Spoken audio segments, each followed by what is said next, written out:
और मान लो आपने बहुत परिग्रह संचय कर लिया है, अब क्या होगा? छापा ही पड़ता सीधा। क्या पड़ता है? क्यों पड़ा छापा? कोई गलत काम किया क्या हमने जो पैसा इकट्ठा कर लिया क्या गलत है? हम तो नहीं कह रहे हैं, क्योंकि कहेंगे तो बुरा लगेगा, लेकिन एक बात सत्यता से बताना, नीति के अनुसार यदि धर्म के अनुसार या नीति के अनुसार और न्याय के अनुसार यदि व्यापार करें तो क्या इतना धन एकत्रित हो सकता है? बोलिए, नहीं हो सकता है। थोड़ा बहुत तो करना पड़ता है, थोड़ा बहुत के लिए तो फिर भी छूट हो सकती है, पर यहाँ थोड़ा बहुत नहीं, बहुत ही बहुत है।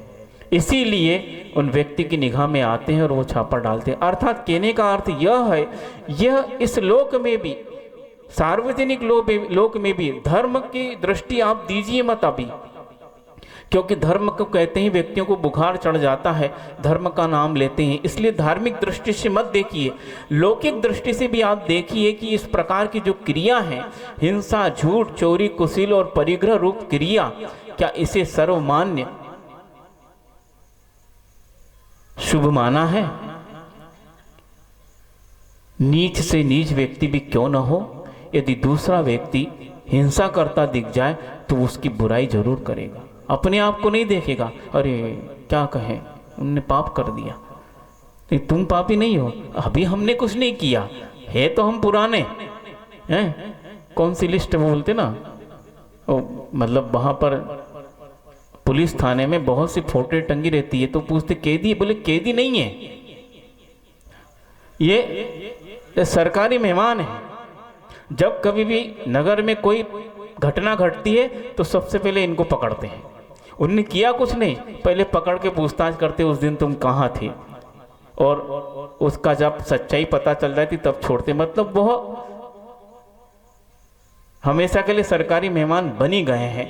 उनके प्रति दृष्टि लोगों की इस प्रकार हो ही गई है, क्योंकि वो इस प्रकार पूर्व में किया था, तो आज तक उनके प्रति दृष्टि, भले ही वो आज सुधर गए हैं, लेकिन दृष्टि फिर भी ऐसी रहती है, पुलिस सबसे पहले उनको पकड़ती है। क्यों? क्योंकि वे पाप है। लौकिक दृष्टि से भी इन पापों को शुभ नहीं माना गया है, तो फिर धार्मिक दृष्टि से हम कैसे मान सकते हैं? इसीलिए कहा है पाप दुख में वबा, दुख के ही कारण है, उससे सुख एक रंच मात्र भी नहीं मिल सकता है। इसलिए पाप दुख रूप है, और जब पाप दुख रूप है तो सिक्के के दो पहलू तो होते हैं। अब सुख रूप क्या होगा महाराज जी? पुण्य। लेकिन पुण्य आएगा कहां से? तो धर्मात्, धर्म से सुख होता है, क्योंकि धर्म से पुण्य बंध होता है, और उस पुण्य से हमें सुख की प्राप्ति होती है। बंधुओं, धर्म ऐसी वस्तु है। अच्छा, आप चाहते क्या है? सुख चाहते महाराज जी। जो संसारी व्यक्ति वो अपनी दृष्टि से अच्छा खाने को मिलना चाहिए, अच्छा पहनने को मिलना चाहिए, अच्छा बड़ा आलीशान मकान हो, गाड़ी घोड़े हो, जो भी हो, इस प्रकार व्यक्ति चाहता है। तो उसके लिए करना क्या चाहिए? आचार्य कहते हैं, बहुत पुराना दोहा याद आ गया, समय पर आ गया कि, और हमने जो है जब, क्योंकि उस वक्त धार्मिक तो थे नहीं जब बचपन में, तो 10 लक्षण में 10 दिन हम भी भदैया जैसे थे, जैसे आप लोग भी भदैया होते ना। भदैया क्या बोलते? जो भादों में पैदा हो जाते हैं और चतुर्दशी को, पंचमी को पैदा होते और चतुर्दशी को मर जाते हैं। हाँ, उसी को तो कहेंगे भदैया हैं। हम मरण नहीं कराएंगे तो फिर क्या होगा? वो तो फिर आगे भी धर्म करना पड़ेगा, भदैया नहीं कहलाएंगे। ये बुंदेलखंडी में शब्द सुना था हमने, एक सदैया भदैया, है ना? ऐसे ही सदैया मतलब जो सदाबहार है, हमेशा धर्म का पालन करते, उन्हें लिए त्यौहार इत्यादि का कोई महत्व नहीं है। त्यौहार के दिन और अच्छा से करेंगे, लेकिन हमेशा करते हैं। और भदैया जो भादों में पैदा होते हैं, ऐसे होते हैं। तो उस वक्त भादो जी में जब जाते थे तो बहुत से बैनर टंगे रहते, उसमें बहुत नीति परक और धर्म परक दोहे लिखे रहते। उस दोहे में एक दोहा याद आ रहा है, आप लोग भी जानते हैं, लेकिन समय पर याद आ गया। धर्म करत संसार सुख, धर्म करत निर्वाण। उसके आगे बुरा हम कहेंगे तो लग जाएगा, धर्म पंथ साधे बिना नर देव समान है। क्या फिर भी बुरा नहीं लगता? कह दो क्या बात है महाराज जी, हम तो सुन सुनकर ढीठ हो गए हैं, अब बुरा ही नहीं लगता। जो धर्म पंथ नहीं साधता वो मनुष्य होकर भी एक तिर्यंच के समान इसलिए है क्योंकि तिर्यंच और उसमें कोई अंतर नहीं। तिर्यंच भी खुली संज्ञाओं के माध्यम से अपना आचरण करता है, आहार विहार, आहार संज्ञा, भय संज्ञा, मैथुन संज्ञा, परिग्रह संज्ञा, और उसी प्रकार ये मनुष्य भी उन तिर्यंचों के समान इन संज्ञाओं के माध्यम से अपने आचरण को पापमय बना लेते हैं। इसलिए आचार्य ने कहा है कि यह मनुष्य उस तिर्यंच के समान है जो पापाचरण नहीं छोड़ रहा, जबकि इसके पास विवेक भी है। इसलिए कहा धर्म कर संसार सुख, संसार का सुख चाहना है यदि प्राप्त करना है वो भी धर्म से मिलेगा, पाप से सुख तो मिल ही नहीं सकता। यदि सांसारिक सुख भी चाहना है, प्राप्त करना है, तो उसके लिए भी धर्म आवश्यक है। सुनते हैं ये जो बड़े बड़े पद हैं, 63 सलाका पुरुष के पद, तीर्थंकर को हम भी छोड़ देते हैं। जो चक्रवर्ती का पद है, बलदेव का पद है, नारायण प्रतिनारायण का पद है, और जो रुद्र इत्यादि जो पद हैं, ये सारे के सारे पद इसी धर्म के माध्यम से मिलते हैं। आप आगम ग्रंथ उठाकर पढ़ लीजिए प्रथमान योग में कि वह चक्रवर्ती जो बने हैं उन्होंने पूर्व भाव में क्या किया है, खूब पैसा कमाया होगा, पैसा नहीं कमाया, जो कमाया था उसको पीठ दिखाकर जंगल की ओर चले गए। इसलिए नहीं चले गए कि मुझे चक्रवर्ती बनना है, इसीलिए नहीं चले गए कि मुझे तीर्थंकर बनना है, गंधर्व बनना है या बलदेव बनना है। वो इसलिए चले गए थे कि इस संपदा में सुख नहीं है, ये संपदा जो है यह दुख का कारण है, ये सारे सांसारिक संबंध दुख का कारण है। इसलिए सुख प्राप्त करना है तो इन्हें छोड़ना आवश्यक है। और वो जो कमाई संपदा थी, जो उनके हक की संपदा थी, वो सबको छोड़कर, सांसारिक संबंधों को छोड़कर जंगल की ओर चले गए और वहां पर केवल आत्मा को और आत्मिक सुख को प्राप्त करने के लिए दुर्धर्ष तप किया है। ऐसा कठिन तप किया है कि सुनेंगे तो आश्चर्य होगा, दांतों तले उंगली दबाने लगेंगे कि ऐसा भी उन्होंने तप किया है, बहुत ही कठोर तप किया है। सुकमाल, उनकी कहानी तो बहुत वैराग्यप्रद है कि घर में जो है वो क्या गाना गाते, भजन गाते ना, सरसों का दाना जिनके बिस्तर में भी चुभता था। मतलब बिस्तर में, मतलब आचार्य महाराज बहुत अतिशयोक्ति में बताते हैं, बहुत अच्छा लगता है कि सरसों का दाना कहाँ है, बिस्तर के ऊपर नहीं, नीचे है। और उस सरसों के दाना कितना बड़ा होता है ना। अब उसके ऊपर कई डंलप के गद्दे, डंलप के, अब कम क्यों करो, अतिशयोक्ति होना तो होने दो। और बहुत सारे डंलप के गद्दे बिछा दिए और उस पर मखमल की अच्छी चादर भी बिछा दी। अब उसके ऊपर सुकमाल सोए हैं तो क्या हुआ, रात भर नींद नहीं आई। माँ पूछती है, बेटा ये क्या तेरी आंखें लाल लाल है, सूजी हुई क्यों है? माँ रात को नींद नहीं आई। क्यों नहीं आई? देखा गया सारे गद्दे उठाकर तो नीचे सरसों का दाना था। सरसों का दाना जिनके बिस्तर में चुभता था, ऐसे सुकमाल थे। लेकिन जब उन्हें पता चल गया कि ये सारी जो व्यवस्था हो रही है ये मेरे संसार को वृद्धि करेगी, निकल गए। अब निकल गए तो क्या हुआ, ये सीमेंटेड रोड नहीं बनती तुम्हारे जंगलों में, बनती है क्यों ठेकेदार जी? गांव में तो बना लोगे, जंगलों में कंकड़ पत्थर अब चुभ रहे, पाँव में लहू निकल रहा है। उस देह की अब चिंता नहीं, क्योंकि विधेय होना है। विधेय क्षेत्र की चिंता नहीं, विधेय होना, इस देह से रहित होना, इस देह को अब नाश करना है, क्योंकि इस देह के माध्यम से ही सारा का सारा पाप हो रहा है। क्यों इस प्रकार की तपस्या करी? क्योंकि उन्हें अलौकिक सुख की चाह थी, इंद्रिय सुख की नहीं। लेकिन इंद्रिय सुख भी मिलेगा कैसे? तो इसी धर्म के माध्यम से कि ऐसा दूरधर से उन्होंने तप किया। अब मान लो तप करते करते, मान लो वह उत्तम सहने वाले भी हैं, लेकिन मान लो थोड़ी सी कमी रह गई, अब कहाँ जाएंगे? स्वर्गों में जाएंगे। अब वहाँ क्या है? चारित्र कितना है? शून्य। अब क्या है, भोग ही भोग है, भोगेंगे। ऐसा नहीं कि वहाँ उदासीन रहेंगे, वो भोगेंगे, क्योंकि इंद्रिय सुख मिल रहा है। कहाँ से मिला? सर्वार सिद्धि जैसे अहमिंद्र पद को प्राप्त किया, वो कहाँ से मिला? धर्म के माध्यम से मिला। इस प्रकार का उन्होंने तप किया, यहाँ सब कुछ छोड़ दिया है, लेकिन उसका जो पुण्य बंध हुआ है अब उसको भोग रहे हैं। बहुत अच्छी एक दोहा याद आ गया, हालांकि उसको कई बार 10 लक्षण में सुना है, लेकिन आज ही सुना देते हैं। और वो भी आचार्य महाराज के मुख से सुना था, शायद बुंदेलखंड में प्रसिद्ध होगा, कि एक राजा जी कहीं से बाहर से घूम कर आए और आकर अपने बिस्तर पर लेटे तो उनकी सेवा होने लगी। 2 सखियां बैठी थी, वो देख रही थी सब उनकी क्रिया। वो आपस में बात करने लगी। क्या करने लगी? हाथी चढ़े घोड़े चढ़े, चढ़े पाल की माही, कब के थाके है सखी, अबे दबावत पाँव ही।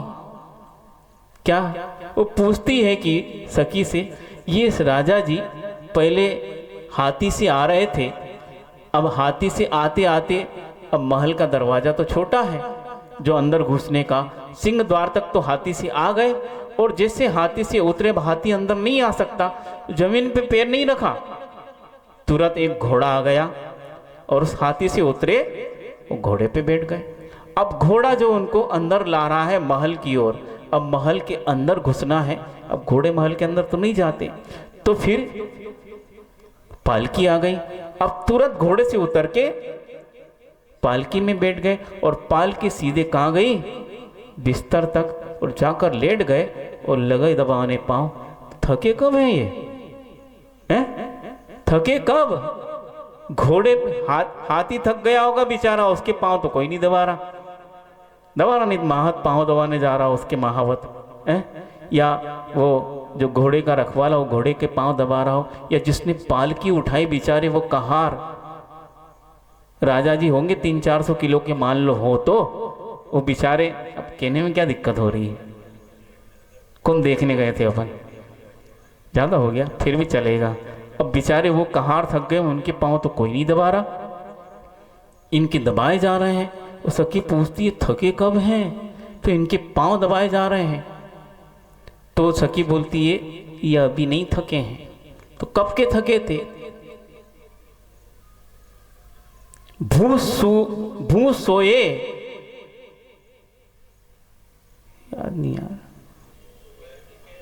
हाँ, भू सोए भूखे रहे, भू सोए भूखे रहे, कीनो उग्र विहार, और तब के थाके है सकी, अबे दबावत पां। कब के थके हैं? ये आज का पुण्य नहीं सकी। ये राजा जी जब पूर्व भव में होंगे तब क्या किया है उन्होंने? ये गद्दे नहीं मिले, मखमल नहीं, इसको सब छोड़ दिया, त्याग कर दिया और भू में शयन किया, क्योंकि मुनिराज का एक मूल गुण है क्या? भूमि शयन एक मूल गुण है। कैसी भूमि पर? पथरीली, कंकरीली, असमान, कैसी भी भूमि मिल जाए, ऐसा नहीं कि माँ भूमि भी वो देखकर, क्योंकि भूमि समान तो होती नहीं, उस भूमि पर ही जिन्होंने एक पार्श्व से शयन किया, कितने कंकड़ गड़ रहे होंगे, कितने कीड़े आकर काट रहे होंगे, लेकिन फिर भी इन्होंने सहन किया, क्योंकि मुझे आत्मा का सुख प्राप्त करना है। इसीलिए मान लो यदि इंद्रिय सुख प्राप्त करने के लिए तप करते तो इतना नहीं मिलता, क्योंकि निदान के साथ किया गया तप आपको उत्तम फल नहीं दे सकता। इसीलिए उन्होंने आत्मिक सुख प्राप्त करने के लिए तप किया, वो भूमि में शयन किया और बहुत बहुत उपास किए हैं, बेला तेला चौला और एक एक मास का, और 2-2 मास के भी, और सुनते हैं उत्कृष्ट रूप से 6-6 मास के उपास भी। इस प्रकार भूखे रहें। पहले तो भोजन हाथ में मिलता था और कई टाइम, और दिव्य तो नहीं, लेकिन 56 प्रकार के व्यंजन मिलते थे, लेकिन उसे भी छोड़कर वो भूखे रहे हैं और पैदल ही उग्र विहार किया है। ऐसा विहार कि तपती दोपहरी में भी या कपती ठंडों में भी उन्होंने विहार को नहीं रोका। तब का जो परिश्रम है और पुण्य बंध है, वो पुण्य आज फलित हो रहा है कि इस प्रकार का उन्हें इंद्रिय सुख मिल रहा है।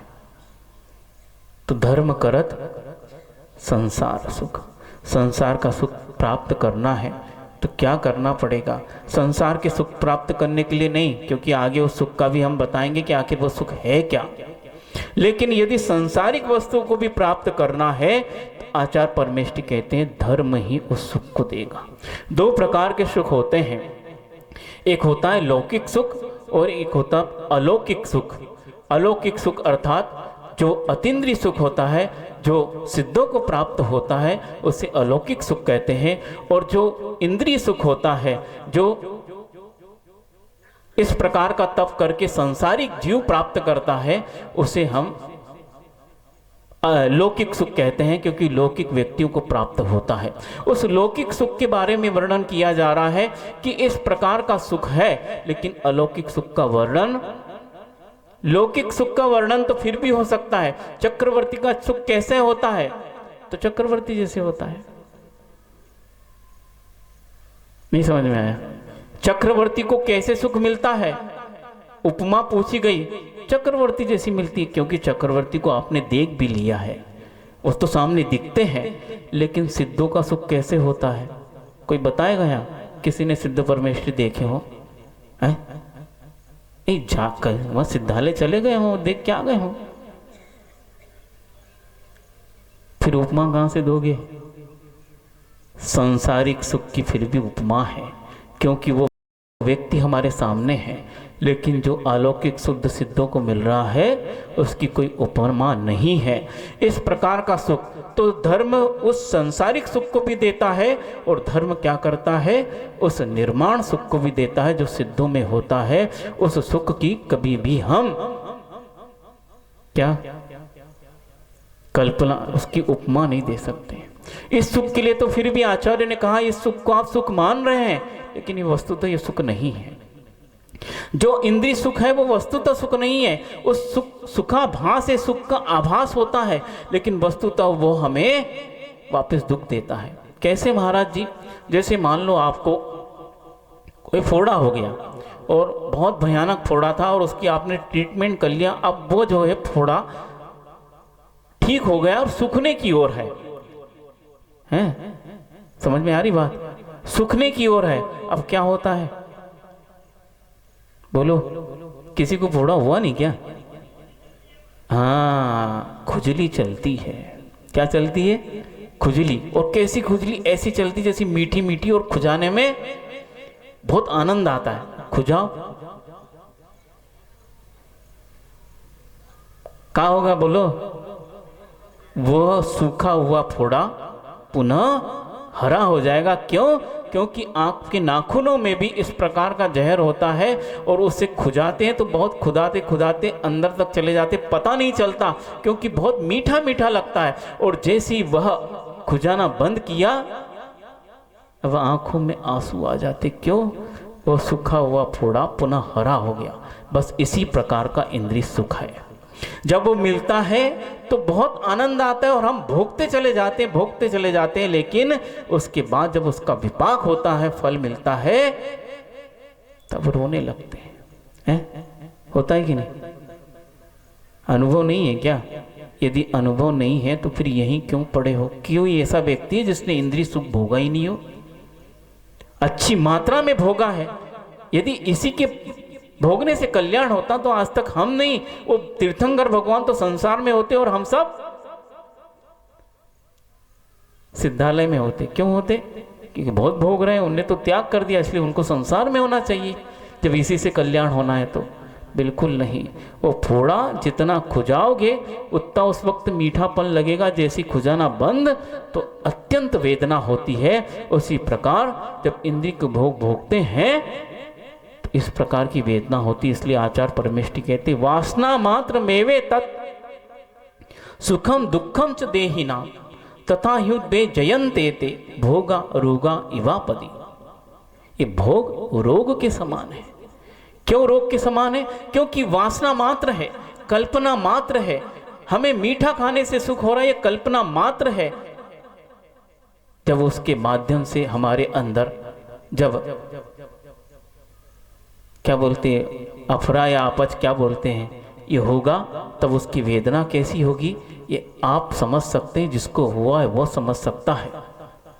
क्यों? क्योंकि हमारी कल्पना है ये जो इंद्रियों में हम सुख देखते हैं, जो इष्ट वस्तु हमें लगती है उसे हम सुख मानते हैं, जो अनिष्ट वस्तु लगती है उसे हम दुख मानते हैं, और ये मानते हैं, इसी का नाम आप आचार्य ने कहा है कल्पना है। ये कल्पना कभी भी सत्य नहीं हो सकती। इसीलिए जो भी इंद्रिय सुख हैं वे सुख का आभास मात्र हैं, सभी दुख रूप हैं, क्योंकि रोग के समान है। वो कभी भी आपके रोग को समाप्त नहीं कर सकते हैं। आपके जन्म जरा और मृत्यु रूपी रोग को ये भोग समाप्त नहीं कर सकते, वरन इस रोग को और वृद्धिगत करेंगे, बढ़ाएंगे। इसीलिए इस प्रकार के इंद्रिय सुख को कभी भी प्राप्त करने की कोशिश मत करना। जो भी आप करो तो केवल, जो भी धर्म करो तो केवल इसी भावना से कि भगवान ये मेरे जो कर्म हैं वे नाश को प्राप्त हो, मुझे संसार के किसी सुख की चाह नहीं है। बस आपके चरणों में इसलिए आया हूँ क्योंकि आपके चरणों में ही इस प्रकार का मुझे पुण्य मिलेगा, ताकि मैं सच्चे धर्म को कर सकूं। इंद्रिय सुख को प्राप्त करने के लिए जो धर्म किया वो सच्चा धर्म नहीं है। हैं? माँ भगवान के सामने जाते तो हो, मुट्ठी भर चावल चढ़ाते हो, हैं? वो भी एक बिल्कुल वो क्या बोलते हो, डिबिया जो है नाप की है सबके यहाँ। मैंने बड़ा वो क्या बोलते हैं 15 किलो का वो जो कनस्तर नहीं देखा, सबकी डिबिया नाप की है, और नाप से चढ़ाएंगे और गिनती की उसमें बादाम भी सजा के ले जाएंगे और मांगेंगे क्या, अनर्घ पद प्राप्त आए। वाह बणियो, तुम्हारा जैसा भक्त नहीं देखा। अर्घ चढ़ा रहे और अनर्घ मतलब अमूल्य चीज मिले और थोड़ी बहुत चढ़ा रहे हैं और मांग भी रहे, कभी मांगो मत। हाँ, ये जो भगवान की भक्ति है वे कल्प तरु तो फिर भी इच्छा करने पर देता है। भगवान की भक्ति इच्छा करो मत, भर पल्ले अपने आप मिलेगा। फिर भी उसमें आप कभी भी रंजाए मत होना, ये तुम्हारी परीक्षा है। जो भी सांसारिक सुख इस भक्ति के माध्यम से मिलेंगे वो आपकी परीक्षा लेने आ रहे हैं। यदि इसमें आप सफल हो गए, इन सुखों में भी जब आपने अपने मन को नहीं लगाया, तो अलौकिक सुख प्राप्त करने के लिए वो साधन सामग्री अवश्य मिलेगी और वैराग्य के परिणाम अवश्य होंगे, पक्का है। लेकिन यदि आप इसी सुख में यदि मान लो भ्रमित हो गए इंद्रिय सुख में ही, तो फिर अलौकिक सुख कभी नहीं मिल सकता। बहुत अच्छी एक कारिका त्रिलोक सार में पढ़ने को मिली थी, याद आ रही है कि लौकिक सुख और अलौकिक सुख उसकी उन्होंने कंपेयर किया है कि लौकिक सुख कैसा होता है और अलौकिक सिद्धों का जो सुख होता है, दोनों धर्म के माध्यम से मिलते हैं। लेकिन हमें किस सुख की प्राप्ति के लिए प्रयत्न करना चाहिए, तो उन्होंने गाथा याद नहीं आ रही लेकिन विषय याद है कि एक सामान्य मनुष्य का सुख उससे बढ़कर एक राजा को सुख मिलता है, क्योंकि प्रजा से राजा के पास तो वैसे ही इंद्रिय सुख के लिए सामग्री ज़्यादा है। अब राजा के पास जो सुख है उससे जो मांडलिक राजा होते हैं, जो कई राजाओं के स्वामी होते हैं, उनका सुख उनसे ज़्यादा है एक सामान्य राजा से। उन मांडलिकों के भी महामांडलिक होते हैं, उनका सुख उस मांडलिक से भी ज़्यादा है। और महामांडलिक के भी एक राजा होते हैं जिसे आप चक्रवर्ती कहते हैं, और एक चक्रवर्ती के अंदर में कितने 32,000 मुकुटबद्ध अर्थात महामांडलिक होते हैं। कितने, एक दो नहीं, 32,000 महामांडलिक होते हैं, इसलिए चक्रवर्ती का सुख उससे ज़्यादा है। अब ये आए तो मनुष्य की बात हो गई। अब मनुष्य से ऊपर उठना है तो भवनत्री के देव धरणेन इत्यादि जो हैं, वो भवनत्री के जो देव हैं उनका सुख इस चक्रवर्ती से ज़्यादा है। और उन भवनत्री के देवों से, क्योंकि ये भी देव दुर्गति मानी जाती है, सुगति नहीं है, लेकिन फिर भी इसमें सुख मिलता है, इंद्रिय सुख मिलता है। उससे जो सुदेव हैं अर्थात वैमानिक देव हैं, उनको सुख मिलता है। उस वैमानिकों में भी जो इंद्र होते हैं उनका सुख उनसे भी ज़्यादा है, और उन इंद्रों से भी उन अहमिंद्रों का, जहाँ पर 9 ग्रेवेक 9 निदिश और 5 अनुत्तर विमान है, उनका सुख उससे भी कई गुना है। और लिखा है ये सुख एक दूसरे से अनंत गुणे हैं। किनसे? ये सामान्य जो बताया अभी, इनसे अनंत गुणे मतलब अहमिंद्र को जो सुख मिलता है वो अनंत गुना है। लेकिन उसके बाद का वर्णन सुनोगे तो आश्चर्य होगा। उस अहमिंद्र के सुख से भी अनंत गुणा सुख एक वीत रागी मुनिराज जो शुद्धोपयोग में लीन है, उनको उससे भी अनंत गुणा सुख मिलता है। क्या? हाँ, हमें गरीब न समझियो, फूटी कोड़ी नहीं है, लेकिन दुनिया को हिला देते हैं। हाँ, ऐसा सुख आपको नहीं मिलेगा जो सुख हम शुद्धोपयोग में प्राप्त करते हैं। देखते रह जाओगे। और आप क्या, वो अहमिंद्र वहां बैठकर 33 सागर तक सुख भोगता है, एक प्रकार भी उसको दुख नहीं आता, लेकिन उससे भी अनंत गुणा सुख परीक्ष और उपसर्ग को सहन करके जो शुद्धोपयोग में लीन है, ऐसे मुनिराज उससे भी अनंत गुणा सुख प्राप्त कर रहे हैं। और उसके बाद वो शुद्धोपयोगी मुनिराज से अनंत गुणा सुख अरहंत परमेष्टि को है, लेकिन अरहंत परमेष्टि अभी भी अधूरे हैं, उनसे अनंत गुणा सुख अव्याभास सुख सिद्ध परमेष्टि को मिलता है। अरहंत परमेष्टि के साथ अव्याभास सुख नहीं है। अनंत सुख कहाँ है? अनंत चतुष्टय में। क्योंकि यहाँ भी हालांकि साता वेदनी से वो सुख नहीं मिल रहा है, लेकिन फिर भी कर्मों का उदय अभी यहाँ है, इसीलिए उसे अव्याबाद नहीं किया, क्योंकि बाधा है कर्मों की।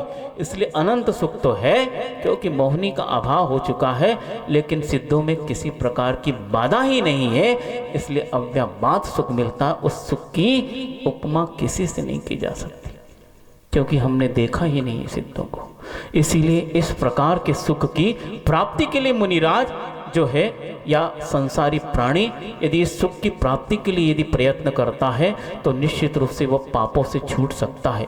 यदि सांसारिक सुख की प्राप्ति के लिए यदि वह धर्म करता है तो आचार्य परमेष्टि ने लिख दिया है क्या?